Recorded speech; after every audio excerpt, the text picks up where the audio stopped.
Viva Señor Santo Niño! Viva! Viva Señor Santo Niño! Viva! Grabe! Nakaka-goosebumps po nung napanood natin itong documentary. Kaya naman sa lahat ng mga historians at resource speakers na nagsalita at nagbahagi ng kaalaman ng napanood nating documentary, wow! Hands down po talaga ako sa inyong lahat. Despite our physical separation from each other, at kahit through virtual lamang, bigyan naman po sana natin ng isang masigabong palakpakan ang lahat ng mga taong nasa likod po ng naturang dokumentaryo para sa isang malinaw at komprehensibong pagpapaliwanag nito para sa ating lahat. Grabe, grabe, grabe. Kung marinig yung palakpak ko, kulang pa ho ito sa talagang dami ng palakpak dapat ho na matanggap ninyo. At syempre, we are still open for everybody's thoughts. Mas gusto namin yung patuloy pa tayong nag-iisip. Kaya naman, we are welcoming your questions or insights that you want to share. Pwede niyo pong itype lahat yan sa ating comment section. Okay? So, sama-sama nating hihimayin yan sa isang panel discussion mamaya para mas matalakay naman natin ang mga bagay na napag-usapan sa dokumentaryo na nais pa ninyong i-highlight. Pero bago yan, habang hinihintay namin ang inyong mga questions, magkakaroon muna tayo ng isang maikling game. Alam ko, karamihan dito sa mga nanonood sa atin ngayon, very competitive. Kaya naman papantayan namin ang inyong participation ng special prizes from NQC. Dalawa sa ating winners ang makatatanggap ng special commemorative quincentennial polo shirts. Ganda naman, may blue at may white. At ang isa namang winner natin ay makatatanggap po ng napakagandang quincentennial art catalog. Wow, sulit na sulit ha. Okay, ang title ng ating game ay simple lang. Guess the word. Madali lang po ito. Medyo parang short quiz, lalo na kung naunawaan nyo talaga ng maigi ang pinanood nating documentary. At para mas hindi kayo mahirapan, may ilang letters na rin kaming pinrovide sa hinahanap naming sagot or hinahanap naming word. Ang unang makakapag-type sa comment section ng tamang sagot ang siyang mananalo. We will just give everybody 10 seconds per each question. I hope the mechanics are clear. And so let's start our mini game. First question. Ito, lugar kung saan dinaos ang unang misa sa Pilipinas bilang pagdiriwang sa Linggo ng Pagkabuhay. Ito ho yung sagot na hinahanap namin, pero blanco pa yung ilang letra. Pakita natin. Yan. Your 10 seconds starts now. Type na, type. Nako, parang parang madali na itong malaman o madali na itong mahulaan, no? So, medyo pag-giveaway na natin ito. Ayan. Time's up. The correct answer is Limasawa. Ang dami. Ang bibilis sumagot nga talaga ng ating mga viewers sa FB Live. Thank you. Let's proceed to our next question. Ang ginawa kinara, Humabon at mga taga Cebu nang sila ay naging Kristiyano. Ang sagot na hinahanap namin, pakita natin. Ay, sobrang mas pag-giveaway ito ha. Your 10 seconds starts now. Parang nawala lang ho lahat ng ng vowels at isang consonant lang ang nawala. Ang dali pero ayan. Time's up. The correct answer is pagbibinyag. Yan po ang ginawa kinara, Humabon at mga taga Cebu para sila po ay maging Kristiyano. Okay, for our final question. Imahen na iniregalo ni Ferdinand Magellan sa Reyna ng Cebu who happens to be Reyna Juana. Patingin nga ng sagot na hinahanap natin. Yan, 10 seconds starts now. Eto, hindi ko na alam pag hindi nyo pa ito nahulaan talaga ha. Kasi ito na po yung pinaka-focus ng ating documentary, ng ating live event ngayon. So, ewan ko na lang talaga pag hindi nyo pa ito nahulaan. 4 letters na lang po ang kailangan yung punuan dyan. And time's up. The correct answer is obviously, Santo Niño! Okay, wow! Alam nyo, sobra ako overwhelmed sa dami ho ng mga sumasagot sa ating FB Live. Special shoutout po sa inyong lahat. Grabe, thank you for being so active and very, very participative. At mamaya ho, i-announce ho natin ang pangalan ng mga nanalo. Okay, so ano po ito paunahan. So mamaya ho, chinecheck lang ho namin kung sino po yung mga pinaka-naunang sumagot or nakapagbigay ng tamang sagot sa ating questions.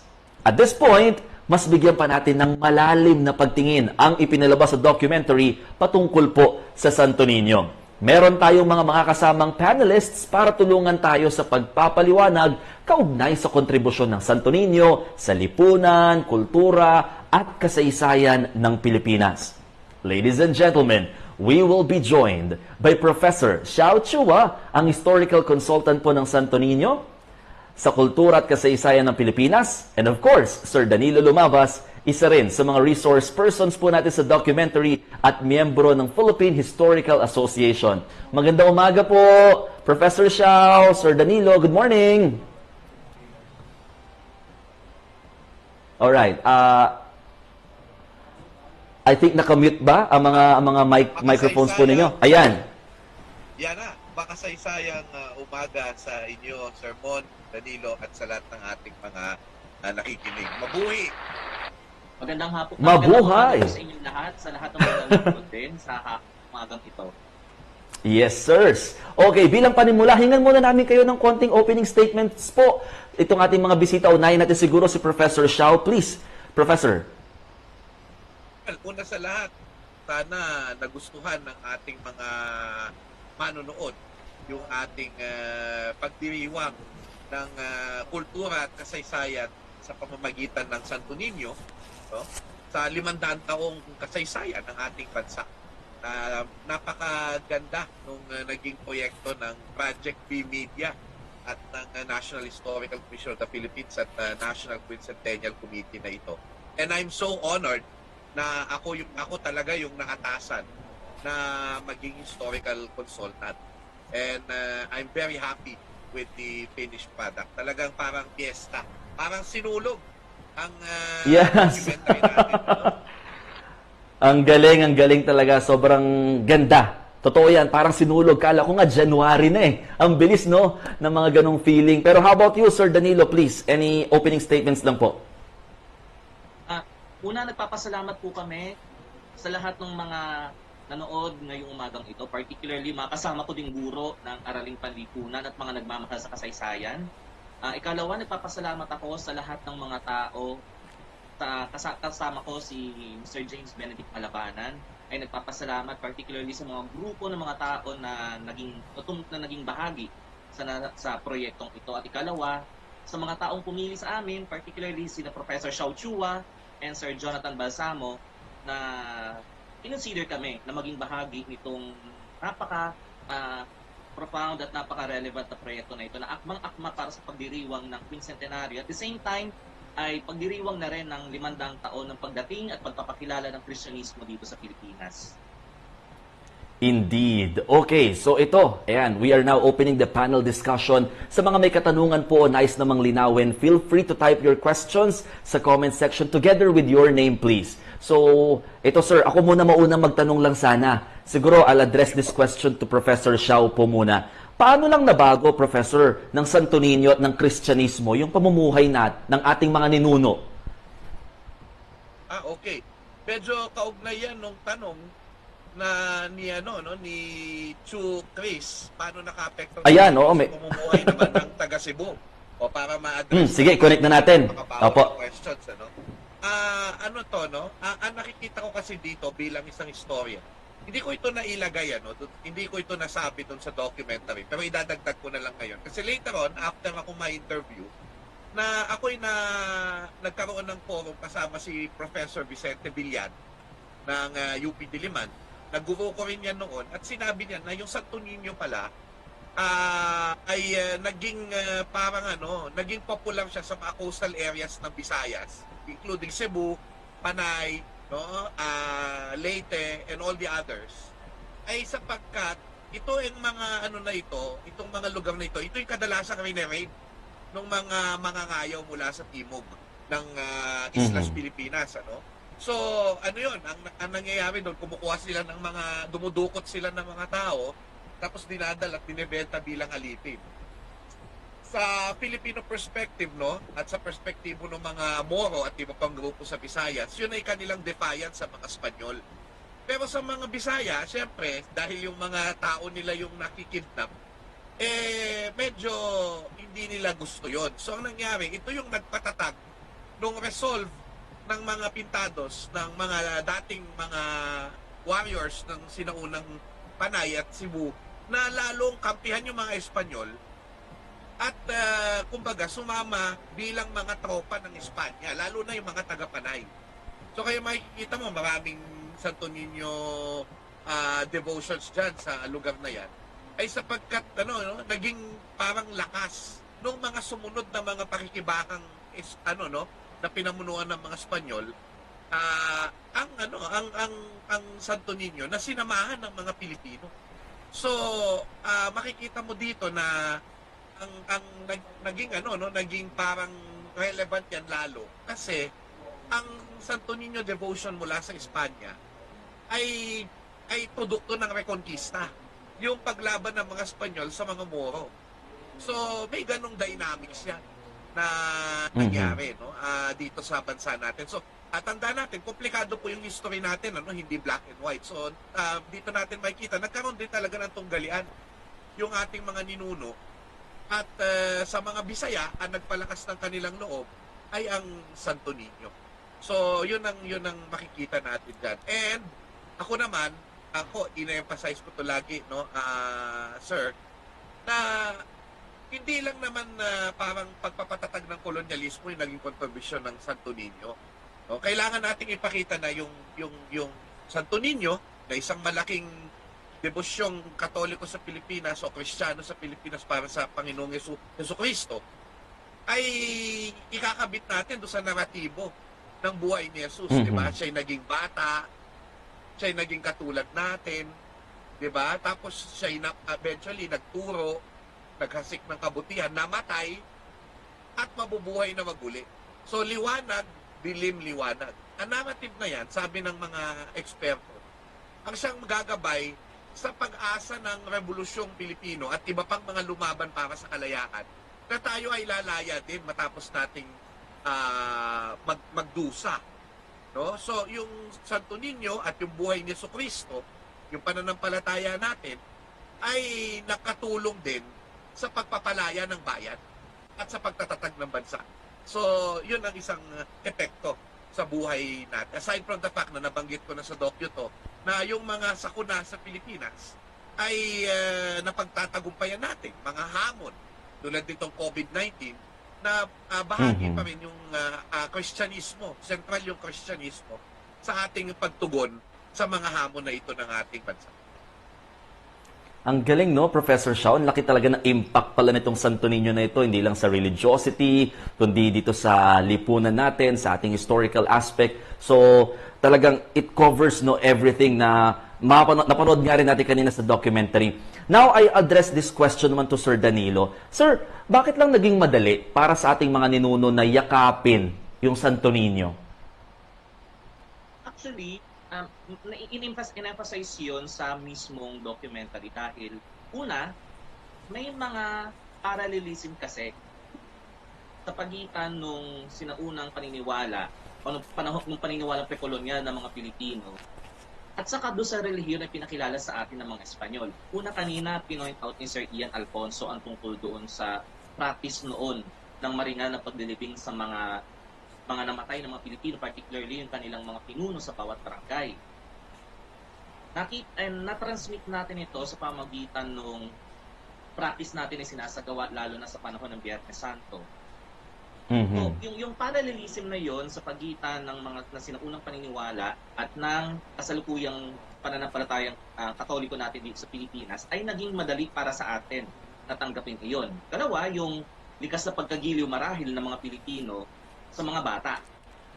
Kasi nakikita ng mga Pilipino sa Batang Jesus, sa imahe ng Batang Jesus, yung mga bata na alam natin na kasakasama natin dito sa bahay.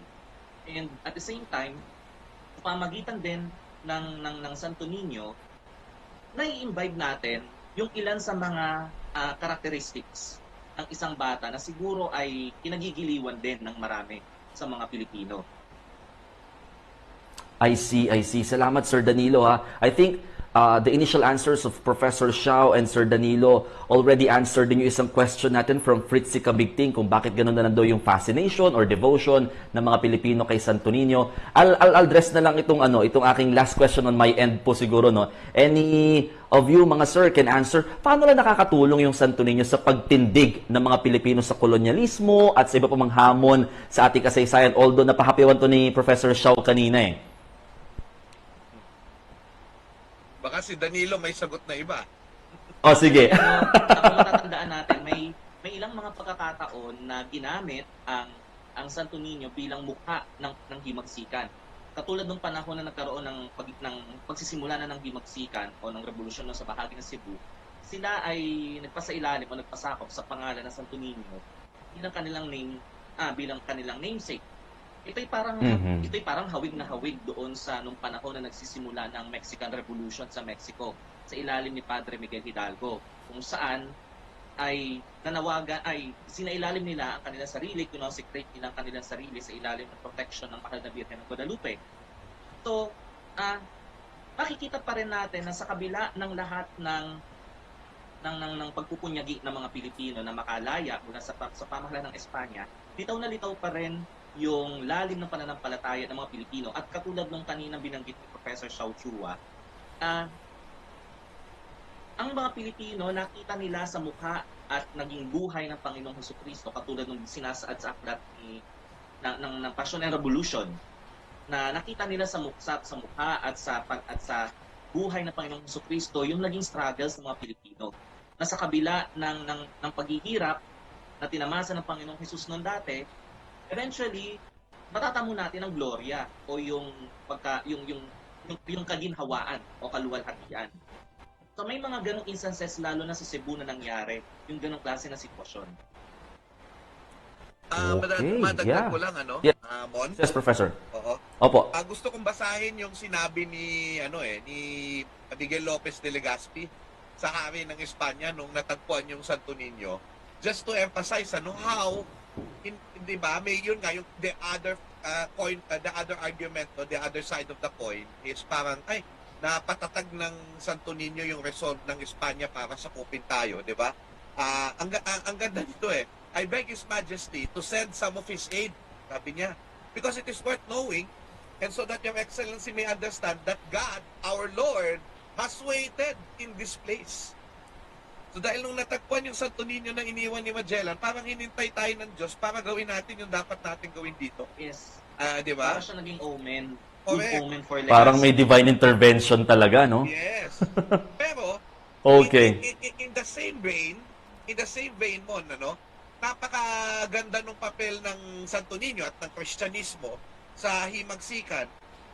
Tulad nga nung nabanggit yung Passion and Revolution ni Rey Ileto, kahit hindi lang yung beyond the Rey Ileto's work, makikita mo yan kahit sa di ba, kapag nung EDSA Revolution, di ba, imbes na barel, bala ang nilabas ng mga tao, di ba, hinarap dun sa mga sundalo na lulusog sa Camp Crame, Camp Aguinaldo. Anong pinakita nila? Diba? Ang weirdo ng Pilipino Nagpakita sila ng Birhen ng Manawag, ng Fatima, Rosario. Diba? Iba-iba. And, yes, Oo nga. even yung EDSA 2, January 20 yun It came around the time of the Feast of the Santo Niño. So sa Cebu, isinabay yung protesta doon sa Feast of the Santo Niño sinulog. Yes. So may ganyang aspekto yan ng kumbaga na yung nagpapatibay ng ating kalooban ay yung naratibo ng yung resurrection, 'di ba? Liwanag, dilim, liwanag. Parang kwento rin ng Pilipino 'yon, yung kwento ng Santo Niño ni Jesus ay kwento rin natin. Kaya actually isa-shoutout ko dito kasi nagdi-discussion kami dito ni Father John Francis Frederick Manlapig Danilo, no? Si Father Jeff Manlapig, nanonood din sa atin ngayon at actually nakakatuwa. Hi, Father. Sinabi niya na karagdagan daw yung ninyo ng Paite Laguna at San Sebastian nakasuot ng kapitan mismo, no? Kasi yung Spanish, inano nila yan, tsaka yung mga Pilipino parang pinahalagan yung ninyo bilang tagapagtanggol, protector, militar. Diba? So, Gobernador Silio yung sa Paite, tapos yung sa Yes. San Sebastian, kapitan, ano? And ano, Sir Shao, okay and if I may Something add, interesting. actually, may Sige, mga Sir Danilo, mahalagang please. mga instances sa atin, sa kasaysayan, na nangyayari sa mga mahalagang kapistahan dito sa ating bansa. Halimbawa, nabanggitin niyo yung EDSA 2. Nangyari ito sa panahon ng kapistahan ng Santo Niño. And even, ang EDSA People Power Revolution na nangyari noong 1986 happened and commenced on the Feast of Our Lady of Victories. So may mga, somehow may mga parallelism Ano, no? na Sakto? tayo nakikita, lalo na Oo nga. sa atin. May parallelisms nga tayo nakikita doon sa mga event na yun, no? Okay, sa puntong ito naman, Sir Danilo and Professor Xiao, basahin pa natin iba pa mga katanungan po na ipinadala naman Sige. sa ating chat box. Ito, from Kentalien Sanchez sa Facebook, curious lang daw siya. Ano ba bang meaning nung Pit Senyor na sinisigaw natin palagi tuwing kapistahan ng Santo Niño? Pit Senyor! May kasamang sayaw pa yan eh, Pit Senyor! Ayan. Akala ko, Siguro, Danilo, wait lang akala ko, Danilo, yung pit senyor may kinalaman sa kilikili kasi armpit senyor eh. Kaya nagbibiro lang ako Nagbibiro lang ako Danilo. Okay. Sige, Sir Danilo, please. Ang Pit Senyor kasi ay pinaikse na tawag doon sa Sangpit sa Senyor. Sangpit sa Senyor. Is Is it a Visayan word? Yes, it's a Visayan word, it's one word, which Okay. is to call or to plead for the king. Sangpit sa Senyor, dulog or daing sa Senyor, sa hari. And if I may add, actually, since ito'y madalas natin naririnig kapag pista ng Santo Niño, lalo na sa Cebu, yung binabanggit na sinulog, which actually came from the word sulok, which means wave or daluyong or alon, actually refers to the yung pagtitipon ng mga tao doing the waves of hand waving after the mass na ginagawa during the novena. Yun yung original na sinulog, which actually ginawang state affair na lang siya sa Cebu City, na ginawa na siyang festival noong way back 1980s, na ginawa na siya mismong festival. But actually, the original sinulog is the waving of the people, waving their hands, waving their images of Santo Niño. Kaya kung mapapansin niyo after the mass, may kanta Kaya sila. pala. Oo. Yun siya. Kaya pala ganun yung mga movement nila, saka yung mga chants nila, no? Meron palang Danilo. kinalaman yun doon sa sinulog. Yes, Professor Danilo, Xiao, please. nakakatuwa ding isipin na actually merong ngayong study na yung sinulog ay kinokonekta sa sayaw sa Mindanao, sa mga sultanates. No? Ito, mapapanood nyo to sa doon sa Palmgrass webinar tungkol sa Santo Niño, na may ganong study ngayon na yun nga, dahil very similar, at pati yung tawag, mayroong parang similar cognate word sila for that, na parang kaugnay nung sinulog. And then may old photo na tinatawag na, nakalimutan ko yung tawag, alam ko sinulog eh, I have to check later, na yung isang photo sa Iloilo ng turn of the century ay parang nagpapakita, nagpe-perform ng sinulog, no? Pero pero parang siya, yung mga indigenous peoples natin nakalagay sa isang lumang litrato. So makikita mo talaga na yung connection ng kulturang Santo Niño at yung the festivities that revolve around it, doon sa sinauna nating kultura, isa manifestation ng napakagaling ng ating kultura, napaka-flexible, na talagang tayo ay nagkaroon ng parang ng flexibility at napanatili natin yung ating kultura. Dynamic yung kultura natin, nagbabago, pero yung diwa ay naroon pa rin. Nagpapasalamat tayo sa Panginoon, sa mga ani natin, at sa mga biyaya na ibibigay sa atin. And also, if I may add, Professor Xiao, katulad na nabanggit ni Dr. Ramon Abusan, one of the national artists for dance, since a pre-colonial period, ang sayaw ay bahagi na ng buhay natin. Kumbaga, doon sa documentary nga na kung saan siya lumabas, we dance when we're sad, we dance when we pray, we dance when we have a new addition to the family.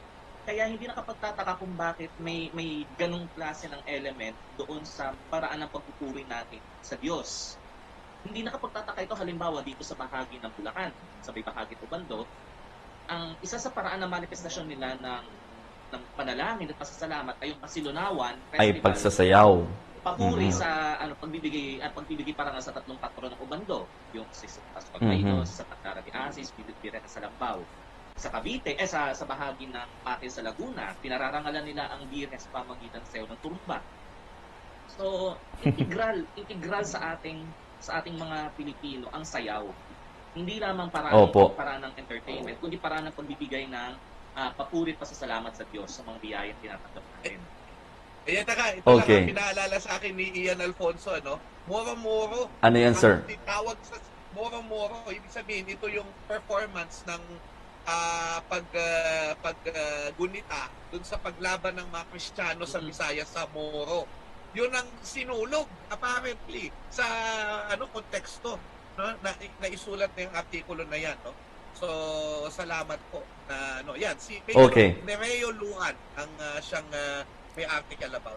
Thank you, Mon. Ayun. Napakasarap na. Okay lang, sir. Naku, ako natutuwa nga po ko sa sa talagang flow ng ating discussion kasi marami pa tayo na talaga nadidiscuss din ng ibang mga bagay. Tunay na napakayaman talaga ng ating kultura. Gaya po ng mga nababanggit niyo pong dalawa. Ito siguro last 2 questions na naman from our audience.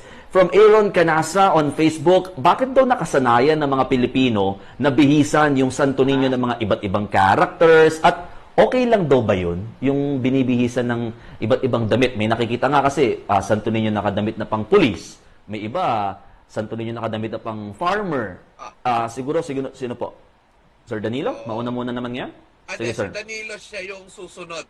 Siya yung susunod Sige. kasi. Sige. Mas theological siyang magbasa eh. Yung Theological last siyang question. magbasa kaysa sa akin eh. Kung tama ba. Okay. Pero ako, ganito yung basa. By the way, sinashoutout ko si Ian Alfonso, no? Kasi si Ian nanonood sa atin. Hi, Sir Ian. Meron siyang sinasabi na itong kanyang napaganda nung insight niya eh, na kung titignan mo sa Cebu, nung dumating si Magellan, ang nag-welcome sa kanyang Crown Prince, pamangkin nila, no? So, ibig sabihin, walang anak na lalaki si Reyna Juana.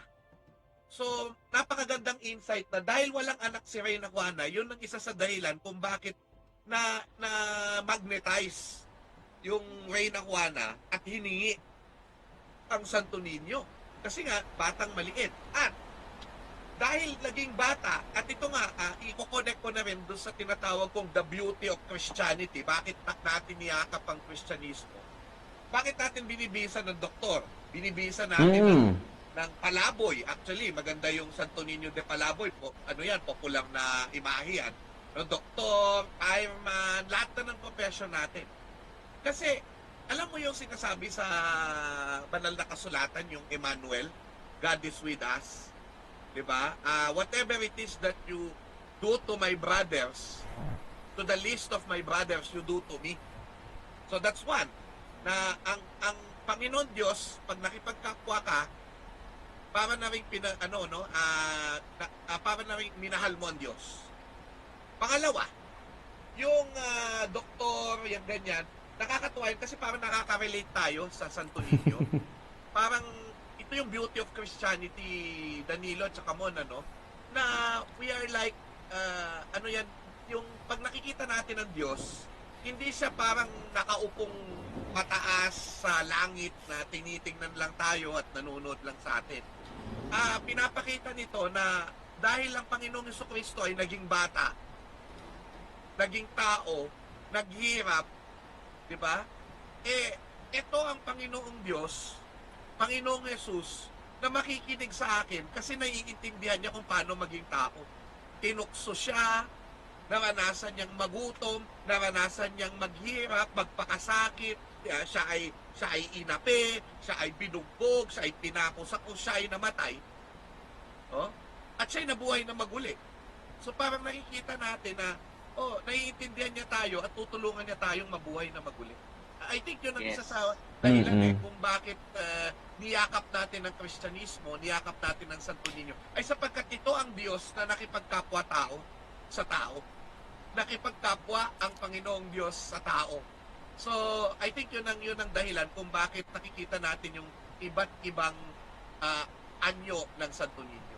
Relatable, no? Yes, actually tama sinabi ni Professor Xiao and para ma-edify natin, kasi tama yung sinabi ni Sir na nakikita natin, na-associate natin yung sarili natin sa Batang Jesus at sa mismong katauhan mismo ng Panginoong Hesukristo nung siya ay nandirito sa lupa. Actually, maganda nga yung naging discussion nga regarding dun sa Santo Niño bilang una, larawan ng pakikiisa ng Diyos sa atin. At ikalawa, siya mismo, ang Batang Jesus, ay ang mismong handog sa atin mismo ng Diyos at isang halimbawa mismo sa atin bilang mga mananampalatayang Kristiyano. Actually, siguro magbanggit lang tayo ng ilang mga verses dito. Bilang una, larawan ng pakikisa ng Diyos sa atin. Kumbaga nakikihati ang Panginoon sa incarnation, sa pagkakatawang tao ng Panginoong Kristo. Nakikisa siya sa atin, dinadama niya ang paghihirap natin. Dahil sabi nga ng Panginoon ay sabi nga ng second book of Corinthians, bagamat siya'y mayaman sa estado ng Panginoon, gayon may nagpakadukha siya dahil sa inyo upang sa pamagitan ng kanyang karukhaan ay magsiyaman kayo. So, yun yung paraan ng pakikiisa ng Diyos sa atin sa larawan ng Santo Niño. Ikalawa, bilang handog ng Diyos sa atin. Ito, maganda bigyan ko ng emphasis dito yung dalawang sites dito sa banal na kasulatan mula sa aklat ng Isayas, sapagkat isinilang ang isang sanggol na lalaki para sa atin at bilang handog mismo ng Panginoon, inagkakaloob niya ang sarili natin para sa ating katubusan. Katulad ng usual na famous na linya mula sa Gospel ni San Juan, na gayon na lamang ang pag-ibig ng Diyos sa sangkatauhan, kaya niya binigay ang kanyang bugtong na anak sa atin. And pangatlo, pinapakita nito sa atin ang Santo Niño bilang representasyon ng kung ano ba dapat ang tularan natin. Tularan natin mismo yung asal ng isang bata. Sabi nga sa aklat sa Gospel ni St. Matthew, tandaan ninyo kapag hindi kayo nagbago at naging katulad ng mga bata, hindi kayo makapapasok sa kaharian ng langit. Ang sino mang nagpapakababa ng gaya ng batang ito, ang siyang pinakadakila sa kaharian ng langit. Ang sino mang tumatanggap sa isang batang tulad nito, alang-alang sa akin, ako ang kanyang tinatanggap. And same words, mula sa 1 Corinthians, mga kapatid, huwag kayong maging isip bata, maging tulad kayo ng mga batang walang malay kung tungkol sa kasalanan. So napakaganda nung nire-represent ng imahe ng Santo Niño bilang pagpapakita kung ano ba dapat higit sa lahat yung inaasa natin. Doon sa idea ng pagbibihis ng mga imahe, paanyo ng pagiging sundalo, pulis, yung iba pa nga bumbero, ito'y gawain usually ng mga magmamay-ari, especially mga kamarero o mga nag-iingat at nag-aalaga ng mga poon, na nilalagay nila yung sarili nila sa katauhan ng Santo Niño bilang pagpapakita kung ano yung kanilang mga aspirations, yung mga nais nila mangyari. At ito isang paraan na rin ng pananalangin ng mga kamarero sa poong Santo Niño na patubayan niya yung kanilang profesyon, yung kanilang trabaho, at sa masa ng mga nagbibihis ng Santo Niño, ng Santo Niñong gala, isang pagluhog na rin ito sa poong Santo Niño na gabayan sila sa pang-araw-araw na pakikihamok nila sa buhay ito. Pero gusto kong bigyan ng emphasis na hindi bagamat may ganitong gawain ang ilan sa marami sa ating mga Pilipinong namimintuho sa poong Santo Niño, hindi ito may tuturing na isang idolatry. Dahil gaya ng sinabi ko nga kanina, paraan ito o manifestasyon ito ng pananalangin mismo ng mga nagmamay-ari ng mga poon sa poong Santo Niño para tayo ay gabayan. I see. It's not just a fascination now, but a devotion talaga, no? Yung nakikita natin dito. Ito, may pahabol po mga questions lamang ako nababasa. Yes, sir. Sorry, pasensya ka na, no? Naalala ko lang, may mga pinagbabawal ang Simbahang Katoliko, Danilo, no, na representation ng Santo Niño. Yes. May pinagbabawal, naalala ko, Danilo, yung Santo Niño de la Suerte. Yes, kasi, actually, in-emphasize yan ni James Benedict Malabanan during one of the, bakit nga ba? Bakit? Kasi ito malinaw ang Simbahang Katoliko dito na hindi dapat gumagamit ng mga Santo Niño. Huwag natin tingnan ang Santo Niño bilang isang good luck charm. Yeah. Kasi parang nangyayari, ito, aminin na, ito, mag-real talk tayo ngayon dito. Marami sa mga establishments sa pinagtatabihan sa Santo Niño tsaka yung budang may gumagapang-magapang na mga bata. At saka And mga they treat pusa. it, mga pusa, they treat it as a lucky charm, which is, hindi ito, I want to emphasize this, hindi ito ang turo ng simbahan katoliko kung paano natin pararangalan ng Santo Niño. Ang Santo Niño ay representasyon ng Panginoong nagmamahal sa atin, gumagabay sa atin. At representasyon ito ng bata na nais dapat natin, na kung saan yung mga katangian ay dapat natin tularan. Malinaw ang inilabas ng simbahang katoliko tungkol sa katuruan ito ay dinidiscourage nga ng simbahan ng paggamit ng ganitong mga klase ng yung Santo Niño As lucky charm. As lucky Hindi charm, please. bibindisyonan ng pare yan. Hindi bibindisyonan Nako. ng pare. Ayan, sana magsilbing tanda at magsilbing ano po, Magandang umaga. paalala. Hi Sir James Malabanan, hello po. Okay, ito may mga last na talaga ito, mga dalawang questions na lang po pala, pahabol na lang.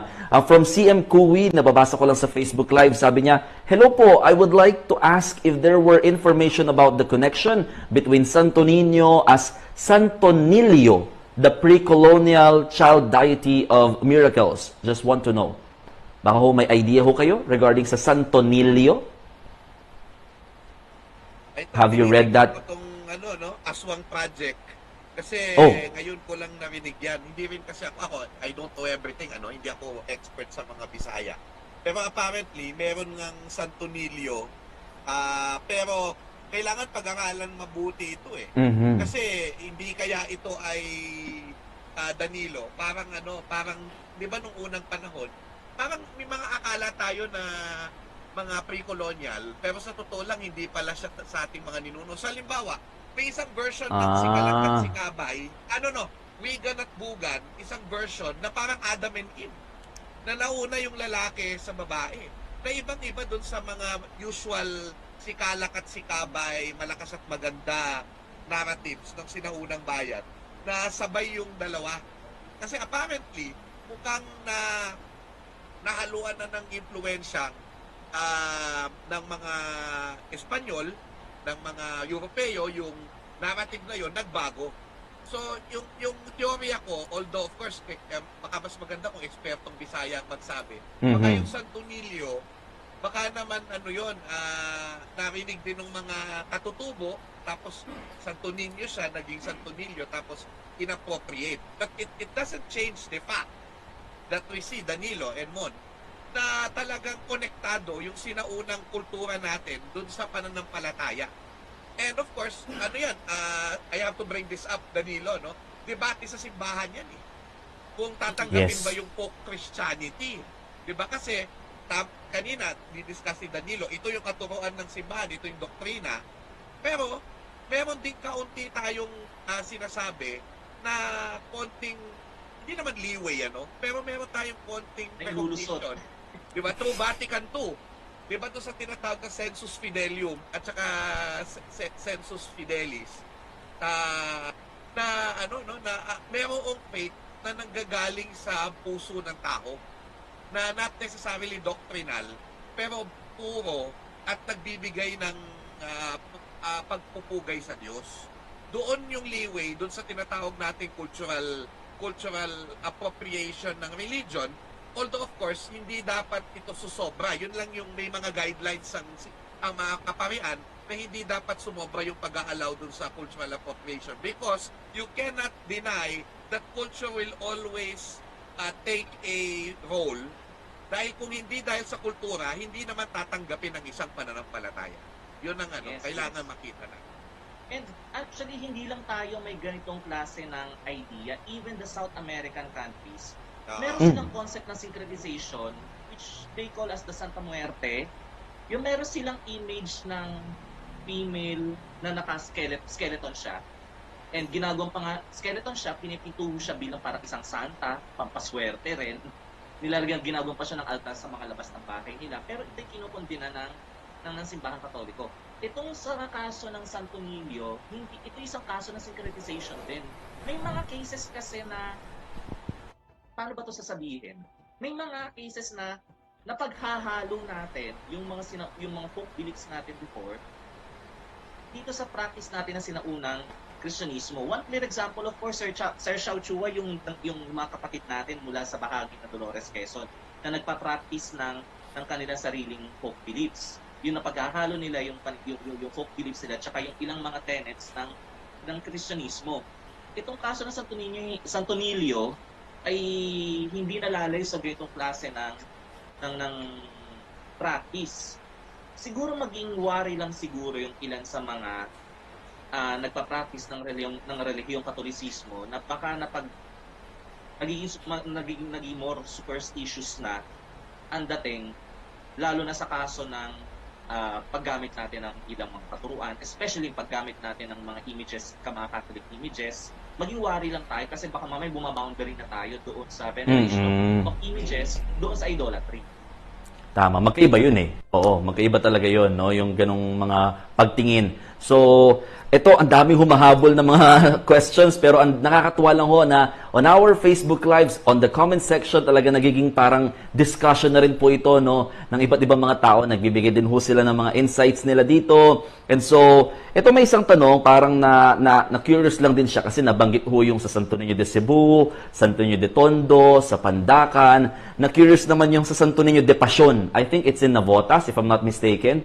No? Parang, tinatanong lang niya, how about po yung possible cultural or historical significance naman ng other depictions daw ng Santo Niño introduced by the Spaniards like the Santo Niño de Pasión? Galing kay Nick Belza yung naturang tanong. At isundot ko na rin po itong next na question or probably the last question na ito-take natin for today. Yung sinasabi lang ni Fantilagan de la Torre Joyce, ayan, what would be the worst effect or negative effect of Catholicism in our country in terms of politics?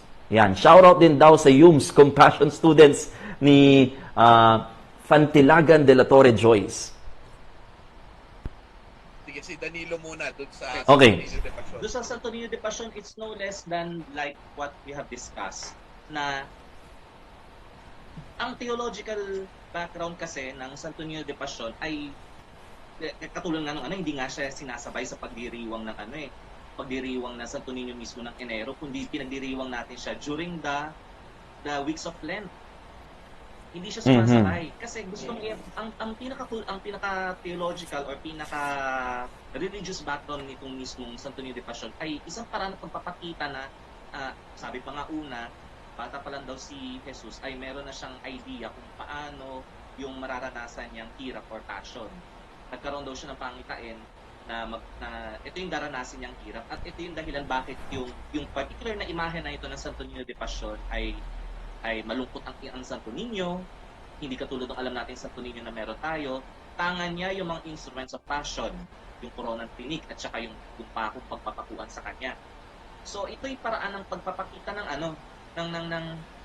ng idea kung paano bata pa lang si Jesus, may idea na siya kung paano siya maghihirap, and also a picture para sa ating lahat ng mga tumutunghay sa imahe ng Santo Niño de Pasión na alam na ng Panginoon yung mangyayari sa kanya. Yun.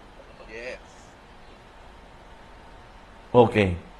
Sir Xiao. Isa. Opo. Isang tanong, no? Ano yung masamang epekto ng Katolisismo sa politika? That statement is an assumption that nakasama ang Catholic Church sa politika. Well, in many ways, may ganyang may ganyang pananaw at may ganyang pangyayari, di ba? Pero kasi ako, I don't want to blame the faith. Danilo mo I do not want to blame Christianity. Kasi I'm a Protestant Christian. Ang dami-daming pastor kung ang ini-endorse ng mga kandidato hindi ko naman sinasabing perfecto ako, perfecto ang mga tao, pero alam mo yun, kaduda-duda ang kanilang pagkatao ini-endorso pa. 'Di ba? Isn't it the same as yung sinasabi ng negative effects ng Catholicism? Ginagawa din ng ibang reliyon 'yan. No? Wala kinalaman ng NHCP sa sinasabi ko, Okay. Pero, Kinakabahan ako dito. kailangan ko lang sabihin to, look, a Filipino priest is no less than you and me. And a Filipino nun is no less than you and me as Filipino citizens who have the same rights in the Constitution of the Republic of the Philippines. In the Bill of Rights, we all have the same rights to express freedom of expression and freedom to join in the what we call in the expressions of nation building. Diba? So, kung ganon, hindi ibig sabihin barred ang mga pare na magbigay ng opinion tungkol sa tingin nila ay kapakanan ng bansa. No? So, Yes. yun ang ano doon. Kailangan tinitingnan natin bilang mamamayan, hindi yung institusyon nila, Yes. kundi yung kanilang karapatan bilang mga Pilipino. Kasi yung Christianity in itself, kailangan nyo makita, pananampalataya niya ng maraming tao. Pero maaari din na tulad ng pagka-Pilipino natin, tayo mismo ay iba-iba ang pananaw tungkol sa politika. Pero kailangan, kumbaga, pinagbubuklod lang tayo ng ating pananampalataya sa mahal na Panginoong Jesucristo. We must not assume na ang mga Katoliko, ang mga Kristiyano, ang mga Muslim, pare-pareho lahat mag-isip. Hindi naman ganun talaga. Yes. And also, Professor Shah, if I may add, sa mata naman ng simbahan, probably siguro nagtataka tong mga marami sa atin, especially hindi aware doon sa katuruan ng simbahan. Every time na mayroong mga social or political issues, may say ang simbahan and they're thinking na parang nagme-meddle, nakikialam ng simbahan. Kasi tandaan natin, ang simbahan being the bastion of morals, itinuturo niya sa tao kung ano yung batay sa katuruan at doktrina ng simbahan, yun dapat inaasal ng maraming mga tao. Tandaan natin, sa pamagitan ng simbahan, ipinapakilala sa atin mga dapat kondukta ng isang nananampalatayang Katoliko. Not only in our morals, but also in our practice. So, pagdating ngayon sa usapin ng sa usapin ng politika, hindi na tayo magbabanggit ng kung ano mga issue na ito, political na usapin o social na usapin. Ginagawa sa atin ng simbahan is pinapaalala sa atin kung ano ba talaga ang tama na dapat kinikilos. Kaya kung mapapansin ninyo, hindi halos nagbabanggit ang simbahan ng partikular na tao o politiko na i-endorso nila, kundi pinapaalala sa kanila na dapat ganito yung dapat inaasal ng isang tao o ganito dapat ang ginagawa natin bilang isang bansa.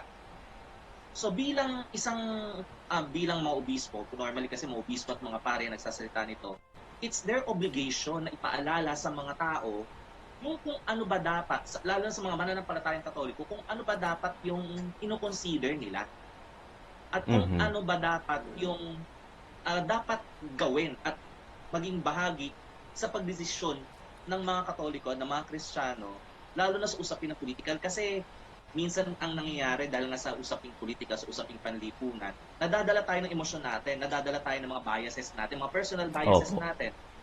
So sa mata ng simbahan, pinapaalala sa atin na dapat, bukod sa ating emosyon, dapat meron tayong pinagtutuntungan na katuruan o aral ng simbahan na dapat ganito yung ginagawa natin o ganito yung ginagawa ng mga namumuno sa atin.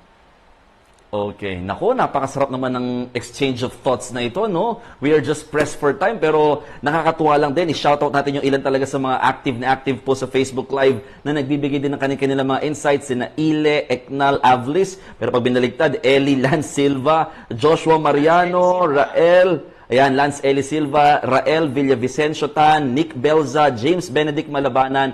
Hello po sa inyo. Salamat sa inyong mga thoughts, sa inyong mga insights po. Ayan, sino pa, sir? Din ng Cebu. Isa sa mga Hi, sir! natin sa Cebu. Hi, Sir Joseph. Salamat po sa panonood ninyo. Ayan, at marami pang mga taga-DepEd yata. Mga taga-DepEd nanonood din sa atin sa puntong ito. Yes, of course. Sir, and if I would like to take this opportunity also to make a shout-out na rin kay Ma'am. Okay, sir. Ang aking supervisor ng Araling Panlipunan, sa aking head, si Ma'am Ebuena Alvarez. Ang aking mga estudyante mula sa Grade 7 Genesis ng Calderon High School. And sa mga kapwa ko, mga teachers ng Araling Panlipunan na members ng MAPSESTA. Sir Shao, ito yung mga fans mo mula sa Manila Secondary Social Services Association. Mabuhay! Ako din. Sige, Sir Shao, ikaw naman. Madam ko, si Vilma Briones Chua, si Noela Maigi Orozco, lahat ng kapamilya natin sa Tarlac. Pero ito may review na agad tayo from the National Historical Commission of the Philippines. Isa sa mga researcher nila, si Jemwil John Cruz, part ng NQC. To be honest, first time ko makatapos at mahook sa documentary produced by Apple. Wow! Wow! Hindi dragging yung flow and yung score. Feeling ko parang pang-graduation march yung music. Congratulations to Joseph Alec Caradilla, Ian Alfonso, Project B Media. Nakakatuwa, Amon, ano? Kasi maganda yung rendition nila dito nung isa sa paborito Yes. kong Santo Niño song for the 500 years, yung Call to Share. Ayan, pakinggan yung Call to Share, tapos Call pakinggan to nyo, Share. nandyan yan sa sa documentary natin. Sobrang paborito ko talaga yun. Kaya shout Wow. out sa inyo lahat sa Project B Media at Out sa Project ating B Media, Yes. congratulations. Congratulations to all of us. Nako, maraming salamat po sa ating mga resource persons po na sumama sa ating panel discussion. Professor Xiao Chua, Sir Danilo Lumabas, thank you very much for your time po. Ingat po kayo palagi, mga sir. God bless. Thank you. Salamat Okay. po.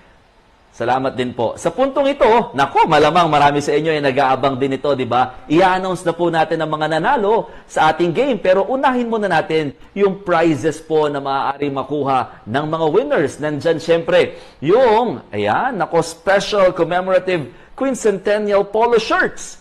It comes in blue and white color. Okay, from NQC yan. At yung pangatlong prize naman natin ay itong napakagandang quincentennial art catalog. Naku, swerte naman. Nanood ka lang, natuto ka pa. Aba, pwede ka pa palang magkaroon ng pagkakataon na mag-uwi ng papremyo. And so, ayan, ang mga nanalo naman sa ating contest ay ang mga sumusunod. So first question, our winner is Jarl Matthew Tuazon. Congratulations. Our second winner, si Rainier. Yun lang yung pangalan niya sa Facebook. Rainier. Congratulations, Rainier. Ayan, you actually answered correctly dun sa second question. At third, ay si Sir Lance Eli Silva. Baliktad kasi yung pangalan o spelling ng pangalan niya sa Facebook. So yan yung pinapa-flash natin ngayon sa screen. Pero Sir Lance, congratulations. You won the art catalog. Again, maraming salamat sa mga sumali dun sa ating contest, sa ating short quiz, no? Sa Guess the Word. Thank you. Hindi man kayo nanalo, pero salamat po for being so active. But congratulations more sa mga nanalo. Muli, maraming salamat po sa inyong pakikilakbay sa pagbabalik tanaw sa kasaysayan ng Santo Niño bilang bahagi ng kultura at kasaysayan ng Pilipinas. Huwag pong kalimutan, mamayang alas 6 na po ng gabi ang muling pagbubukas ng The Metropolitan Theater at live nating mapapanood ang kanilang inaugural show na Lapu-Lapu ang Datu ng Mactan via live stream sa FB page po ng The Metropolitan Theater at FB page din ng NQC. First theatrical production po ito sa theater after its restoration by the NCCA at ng NHCP. So talagang kaabang-abang po yan. Ito pa, ang Philippine International Quincentennial Conference naman ay magre-resume na po on October 25 at 9 a.m. with Session 2, Ilustrado Historiography. Register by going to nqc.gov.ph/PIQC. So muli, maraming salamat po sa lahat ng mga nakisali po sa ating documentary launch na ito. Sa inyo pong lahat na nanonood po until now, sa mga nag-share ng ating Facebook Live, maraming salamat po. Once again, my name is Mon Gualvez. Maraming salamat po sa inyong pagdalo. Stay safe, everybody.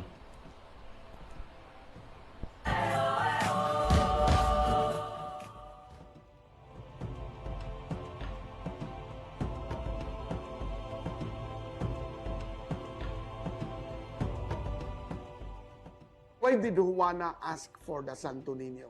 She must have been enamored by the beauty of the Santo Niño that looked very lifelike and yet very small, childlike. Everyone, that's human nature. We all love children. It was so easy for the natives to accept the Santo Niño because he was of the same height as the diwatas that are in the households. Pagpatak na ikatlong linggo lagi ng Enero, automatic agad yan sa mga Pilipino. Pista yan ng Santo Niño.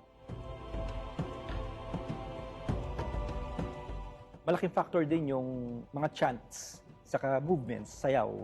Yung sinulog itself ay very indigenous.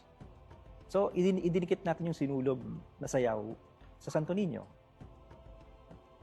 because of our intimate way we treat the images, the way we personalize our faith, our Catholicity, our Christianity, it's a different type of Christianity that you see from those practiced in the West.